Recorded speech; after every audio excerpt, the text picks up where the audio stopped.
नमस्कार, स्वागत है आपका एबीपी न्यूज में। आपके साथ मैं अखिलेश आनंद हूं। आज एक बहुत बड़ी खबर आई, सांप का नशा, क्या एल्विश फंसा?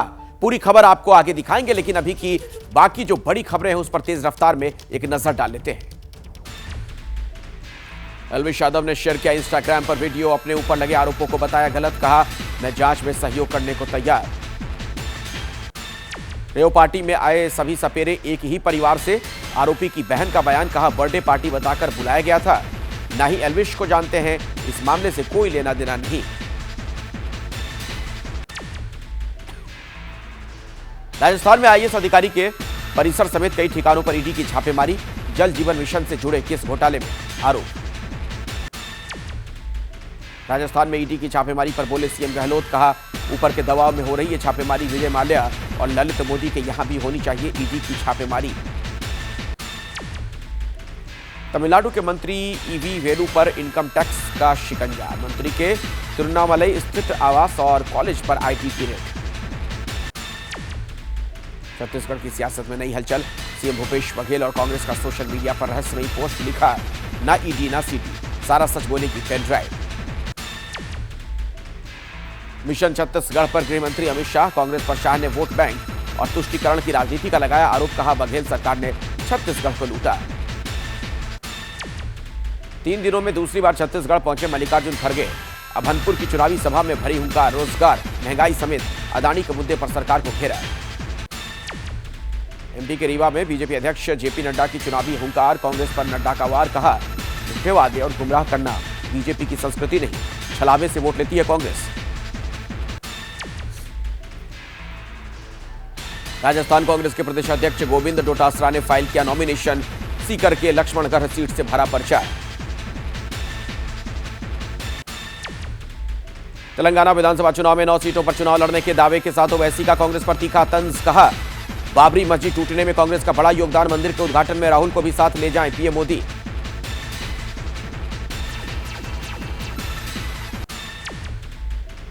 कर्नाटक में 2.5 साल के मुख्यमंत्री बनने जाने को लेकर बोले मंत्री प्रियांक खरगे, कहा अगर आला कमान कहे तो सीएम बनने को तैयार हो। दिल्ली में बढ़ते प्रदूषण ने उड़ाई सरकार की नींद, केजरीवाल सरकार में पर्यावरण मंत्री गोपाल राय ने सभी संबंधित विभागों के साथ की बैठक, ग्रैप 3 के नियम को कड़ाई से लागू कराने को लेकर भी चर्चा। हाई लेवल मीटिंग के बाद दिल्ली के पर्यावरण मंत्री गोपाल राय की लोगों से अपील, कार की जगह मेट्रो का करे इस्तेमाल, ग्रैप 3 लागू होने के बाद दिल्ली में निर्माण कार्य बंद।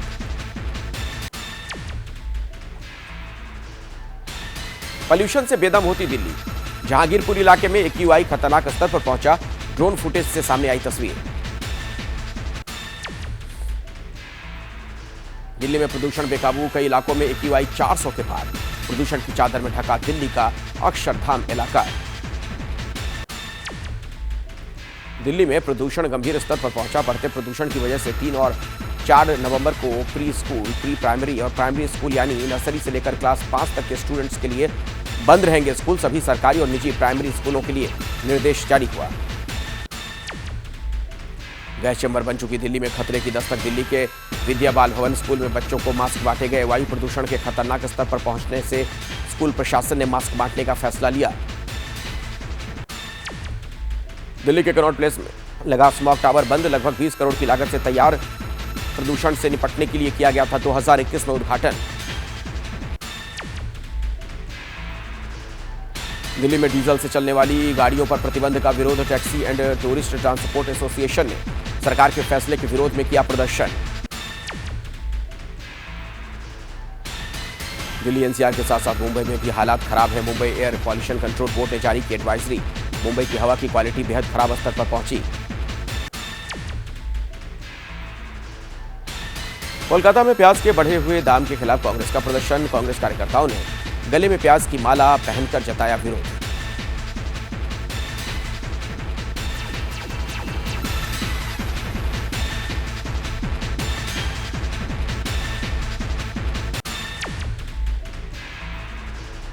एक्ट्रेस कंगना रनौत ने दिए राजनीति में एंट्री के संकेत, द्वारकाधीश मंदिर दर्शन करने पहुंची कंगना, बोली भगवान कृष्ण की रही कृपा तो जल्द लड़ूंगी लोकसभा चुनाव। मध्य प्रदेश के मुख्यमंत्री शिवराज सिंह ने परिवारवाद को लेकर विपक्ष पर किया करारा प्रहार। कहा अपने बेटों को सेट करने में जुटे हैं कमलनाथ और दिग्विजय सिंह। बिखरी हुई कांग्रेस से प्रदेश का नहीं होगा भला। बीजेपी ने राजस्थान के लिए चौथी लिस्ट जारी की, 2 और उम्मीदवार घोषित। कल तीसरी लिस्ट में 58 उम्मीदवारों के नामों को लेकर की गई थी घोषणा। प्रधानमंत्री मोदी ने वर्ल्ड फूड इंडिया 2023 का किया उद्घाटन। 80 देशों से आए मेहमान करेंगे शिरकत। भारतीय व्यंजनों का स्वाद चखेगी दुनिया। भारत पहुंचे भूटान के राजा जिग्मे खेसर नामग्येल वांगचुक। गुवाहाटी में असम के सीएम ने किया स्वागत। 8 दिवसीय भारत दौरे के दौरान प्रधानमंत्री मोदी से भी मुलाकात होगी। भगवान बद्री विशाल के दरबार में पहुंचे उद्धव ठाकरे। पूरे परिवार के साथ की पूजा अर्चना। जेल में बंद आजम खान की फिर बढ़ी मुसीबत। जौहर ट्रस्ट को नोटिस। आजम खान के रामपुर पब्लिक स्कूल और समाजवादी पार्टी कार्यालय को हफ्ते भर में खाली करने का नोटिस दिया गया। गाजियाबाद की एक सोसाइटी के फ्लैट में लगी भीषण आग। घर में रखा सामान जलकर हुआ खाक। फायर ब्रिगेड ने आग पर पाया है काबू। यूपी के बस्ती में फर्जी सीबीआई अफसर बनना युवक को पड़ा भारी। पुलिस ने गिरफ्तार कर भेजा जेल। आधार कार्ड से हुई पहचान। तिरुपति के दरबार में पहुंचे क्रिकेट खिलाड़ी ऋषभ पंत और अक्षर पटेल। भगवान वेंकटेश्वर की पूजा की।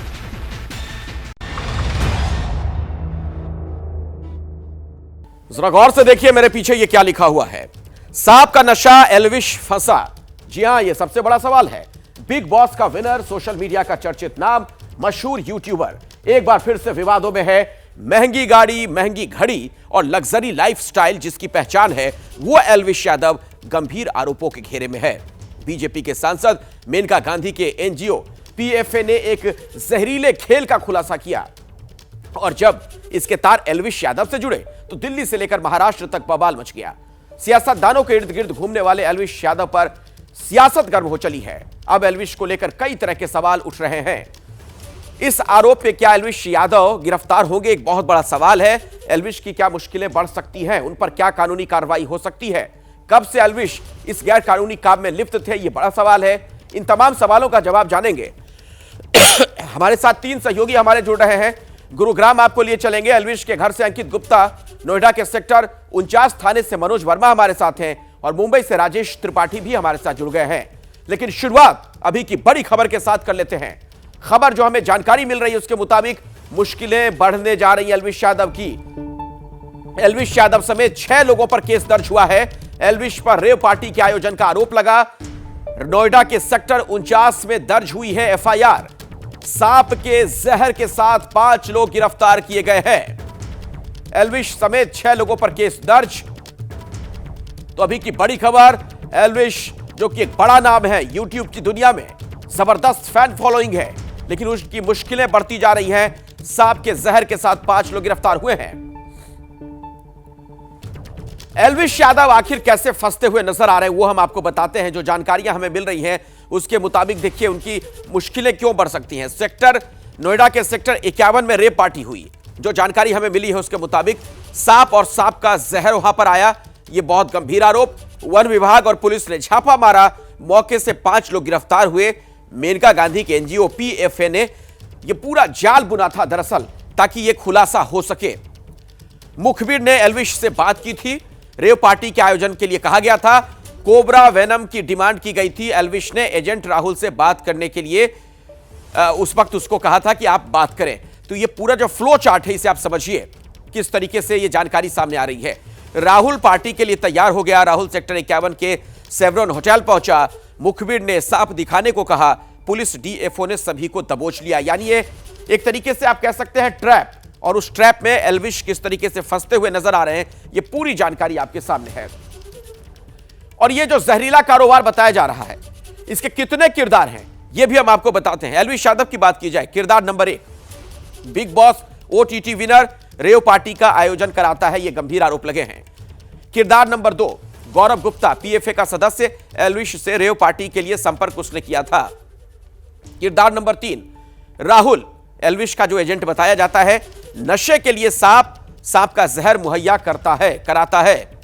यह किरदार नंबर 3 राहुल। आइए मैं मनोज वर्मा के पास आपको लिए चलता हूं, सीधे हमारे सहयोगी जुड़े हुए। मनोज, ये वाकई चौंकाने वाला खुलासा जो जानकारी आ रही है, हैरान करने वाली है, क्या कुछ और पता चल पा रहा है? जी बिल्कुल, देखिए अखिलेश, आपको बताना चाहूँगा कि अभी जो पुलिस की टीम है वो पांचों आरोपियों को लेकर अदालत पहुंची है, जहां पर उन्हें पेश किया जाएगा। हालांकि क्योंकि नोएडा पुलिस की जो प्रैक्टिस है, शुरुआत में आरोपियों को पहले जुडिशियल कस्टडी में भेज दिया जाता है, उसके बाद पुलिस कागजी कार्रवाई करती है और अगर उन्हें लगता है कि हाँ आरोपियों की रिमांड की ज़रूरत है तब उनकी रिमांड ली जाती है। फिलहाल जो राहुल से अभी तक की शुरुआती पूछताछ हुई है, उस पूछताछ में कहीं ना कहीं ये खुलासा ज़रूर हुआ है कि राहुल एल्विश यादव को जानता था और जब गौरव ने जब बातचीत की थी राहुल से, तब ये सामने निकल करके आया कि राहुल ने उसको प्रोवाइड करने के लिए कहा और ये भी कहा गया कि सेक्टर 51 में आप पहुंचेंगे, वहां पर एक पार्टी का आयोजन किया गया और वहां पर आपको सांप लेकर पहुंचना है, उसका जहर लेकर पहुंचना है। और जब राहुल अपनी टीम के साथ वहां पर पहुंचा तभी वन विभाग की टीम और पुलिस ने वहां पर छापा मारा और सभी को गिरफ्तार कर लिया। 9 इनसे सांप बरामद हुए हैं जो विलुप्त प्रजाति के सांप हैं, जिनको आप नहीं रख सकते हैं, जिसमें 5 कोबरा सांप है, इसके अलावा दूसरी प्रजाति के सांप हैं। तो फिलहाल जो पुलिस की जो कई टीमें हैं वो अभी फिलहाल एल्विश यादव की तलाश कर रही हैं। 3 राज्यों में छापेमारी की जा रही है। अभी तक एल्विश यादव से पुलिस का संपर्क नहीं हो पाया, लेकिन अधिकारियों ने साफ कर दिया है कि एल्विश यादव को इन्वेस्टिगेशन ज्वाइन करना पड़ेगा क्योंकि उनके ऊपर गंभीर आरोप लगे हैं। जी मनोज, मैं दोबारा भी आपके पास लौटूंगा। दरअसल ये वो चेहरा है जो बिग बॉस से पहले, उसके बाद बेशुमार नाम और दौलत कमाता है, आज वही शिकंजे में है। ये वो चेहरा है जो सबका चहेता था। हर कद्दावर ये मानने लगे थे कि एक दिन ये बड़ा नाम करेगा। हरियाणा के मुख्यमंत्री ने एल्विश के स्वागत में मंच तक शेयर किया। ये देखिए तमाम तस्वीरें जो आपके सामने हैं। इसके अलावा केंद्रीय मंत्री स्मृति ईरानी और पीयूष गोयल के साथ भी एल्विश यादव नजर आया था। वहीं एल्विश की वित्त मंत्री निर्मला सीतारमण के साथ भी तस्वीर सामने आई थी। इसके अलावा हिमाचल के पूर्व सीएम जयराम ठाकुर और भाजपा जनता युवा मोर्चा के राष्ट्रीय अध्यक्ष और बीजेपी के सांसद तेजस्वी सूर्या के साथ भी एल्विश यादव की तस्वीरें हैं। पर आज जब एल्विश बुरी तरीके से फंस गए तो एल्विश ने अपने ऊपर लगे सभी आरोपों को झूठा बताया। उसने कहा कि इसमें 1% भी सच्चाई नहीं, सब बेबुनियाद आरोप हैं। सभी इल्जामों पर उन्होंने कहा कि मेरा कोई लेना देना नहीं। साथ ही उत्तर प्रदेश की योगी सरकार से भी सही तरीके से जांच करने के लिए उन्होंने कहा है। एक बार सुनिए आप एल्विश का क्या कुछ कहना है। जितने भी आरोप मेरे ऊपर लगे हैं भाई, सारे बेबुनियाद हैं, सारे फेक हैं, 1% भी इनमें सच्चाई नहीं है। मैं पूरा सहयोग करने के लिए तैयार हूँ यूपी पुलिस के साथ और मैं रिक्वेस्ट करूँगा यूपी पुलिस को, पूरे प्रशासन को, माननीय मुख्यमंत्री जी योगी आदित्यनाथ जी को कि मेरी 1% भी 0.1% भी अगर इस चीज़ में इन्वॉल्वमेंट मिल जाती है, मैं सारी जिम्मेदारी लेने को तैयार हूँ। लेकिन एल्विश के बयानों की पोल खोलने के लिए एक ऑडियो क्लिप सामने आ गई जिसमें एल्विश के झूठ का पर्दाफाश हो रहा है। आरोपी राहुल ने पीएफए मेंबर से बातचीत में साफ साफ कबूल किया कि वो एल्विश को जानता है और एल्विश के पिता इस वक्त हमारे साथ जुड़े हुए हैं। सीधे मैं आपको लिए चलता हूं हमारे सहयोगी अंकित गुप्ता के साथ जो उनसे बातचीत करेंगे। अंकित, जरा उनसे पूछिए क्या कह रहे हैं वो एल्विश पर लगे आरोपों पर। जी बिल्कुल, राम अवतार जी हमारे साथ में है, एल्विश के पिता है। आरोप काफी गंभीर है। आरोप यह है कि जहर से जो ड्रग बनाया जाता है वो रेव पार्टीज में सप्लाई करवाता है और एल्विश उस ग्रुप का हिस्सा। तो भाई जिसने आरोप लगाए वो बता सकता है। हमारी तरफ से तो ऐसा कुछ है नहीं, बिल्कुल 100%, 1,00,000% निराधार, बिल्कुल झूठे।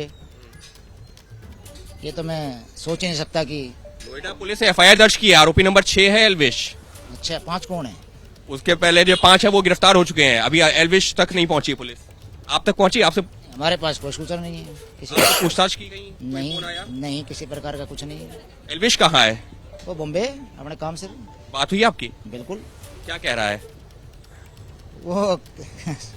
थोड़ा सा मेरे से ये कह रहा था, पापा जी देखा क्या क्या हो रहा है, कौन रच रहा है साजिश में, मुझे क्या पता, कौन हम पता लगाएंगे। हमने भी यही कहा, मैं आप निश्चिंत रहो, सब धुंध छट जाएगी। वहां पर एक आरोपी है जिसको गिरफ्तार किया गया राहुल, उसका एक ऑडियो क्लिप सामने आया है। कहा जा रहा है कि वो एल्विश से बात कर रहा था और जो शिकायत है उसमें ये कहा गया कि एल्विश ने राहुल से कहा कि हाँ इन लोगों के लिए पार्टी अरेंज करो, जो सामान इनको ड्रग्स वगैरह चाहिए अरेंज करो। अच्छा, ये भी बातें आली एफआईआर में? एफआईआर में है या ऑन रिकॉर्ड है? एफआईआर में है अभी तो। एफआईआर तो कोई आप करा दो, हम यहाँ पे करा दो, मैं करा दूं। एफआईआर में तो कुछ भी हो जाता है, देखते हैं जो भी इन्वेस्टिगेशन होगी। मेनका गांधी की संस्था है, उसने जो है ये शिकायत दर्ज करवाई है। मेनका गांधी का बयान भी सामने आ गया है, केंद्रीय मंत्री भी हैं। बिल्कुल केंद्रीय मंत्री है और हमारे लिए रेस्पेक्टेड है। वो बींगे देश की, मतलब जो भी है अपनी मंत्री है और रहेंगी हमेशा। बाकी मुझे नहीं लगता कि आप कह रहे हो कि उसका बयान आया, क्या आया है क्या नहीं आया। मैं तो एल्विश से कब बात हुई है आपकी? मेरी 3:15 साढ़े 3 बजे, मतलब अभी 1 घंटे पहले? हाँ। तो मुंबई में है वो, मुंबई में जो है कहाँ, किसी इवेंट में है, क्या जान इवेंट में है। किसी इवेंट में है। क्या बता रहा था कि उसके पास पुलिस का फोन पहुंचा? नहीं, कुछ नहीं। लेकिन कहा तो ये जा रहा है कि पुलिस भी उससे संपर्क करने की कोशिश करे, उसका पता नहीं चल रहा। अरे ऐसा थोड़ी है यार। अंकित, मैं दोबारा आपके पास लौटूंगा। एल्विश के पिता साफ साफ इनकार कर रहे हैं, तमाम आरोपों को बेबुनियाद और झूठा बता रहे हैं। एल्विश के बयानों की पोल खोलने के लिए एक ऑडियो क्लिप सामने आ गई है जिसमें एल्विश के झूठ का पर्दाफाश हो रहा है। 15 कर दो, फिर 15 करा लो। 15,000 रुपए दे देंगे लास्ट। भाई साहब 7 आदमी 15,000 रुपए, 11 साफ मांग रहे हो। 11 नहीं, कम से कम 7 तो मुझे करने पड़ेंगे, 11 तो खैर नहीं हो पाएंगे। 11। पंडित जी भी आएंगे ना, क्योंकि पंडित जी को भी तो देना पड़ेगा हमें। और कोई ऐसे सांप हो भैया जो गले वले में डालने कुछ खतरा ना हो। सर मैं सांप तो आपको ऐसी ऐसी वैरायटी ला दूंगा कि आप देख के ही खुश हो जाओगे। हाँ ठीक है, बाकी रिक्स की बात है वो आप देख लेना। बाकी अमाउंट है ना, अमाउंट जो बता रहे हो ये तो था उन्होंने, एल्विश यादव भाई है ना, उन्होंने बताया था। अच्छा, एल्विश जी ने दिया है नंबर आपको? हाँ। ठीक है, समझ गया, मैं समझ गया। तो एल्विश जी से आप खुद ही पता कर लो ना क्या चार्ज लेते हैं। अरे भाई अब वही है ना, डायरेक्ट बात नहीं है। हाँ। डायरेक्ट नहीं कर पाएंगे, आप समझा करो, आप ही सही करो यार। आइए सीधे मैं आपको मुंबई लिए चलता हूं। राजेश त्रिपाठी हमारे साथ जुड़े हुए हैं। राजेश, क्या सच्चाई सामने आ रही है? ये जो ऑडियो क्लिप है उसके बाद तो लग रहा है एल्विश की मुश्किलें बढ़ जाएंगी। जी बिल्कुल बढ़ सकती हैं। और आपको बताऊं कि एल्विश जो है, अभी जैसे कि हमारे सहयोगी अंकित ने उनके पिता से बात की और उन्होंने बताया कि एल्विश मुंबई में है। और वास्तव में कल एल्विश यहाँ मुंबई में थे, उनका एक शूट था। आज एक अभी वीडियो आया है कुछ देर पहले, जब वो अंधेरी के एक होटल में रुके हुए थे और वहाँ से वो निकल रहे थे। उनसे सवाल किया गया था तो उन्होंने एक बात कहा था कि मुंबई जो है वो उनका दूसरा घर हो गया है। लेकिन जो ये पूरा मामला है, वास्तव में इसमें एल्विश अब फंसते नजर आ रहे हैं। मुंबई पुलिस से बातचीत करने की कोशिश की गई, वहां से चलिए तो इस पर नजर बनाकर रखिएगा राजेश। वक्त की थोड़ी कमी है। बहुत बहुत शुक्रिया इस जानकारी के लिए आप सभी लोगों का।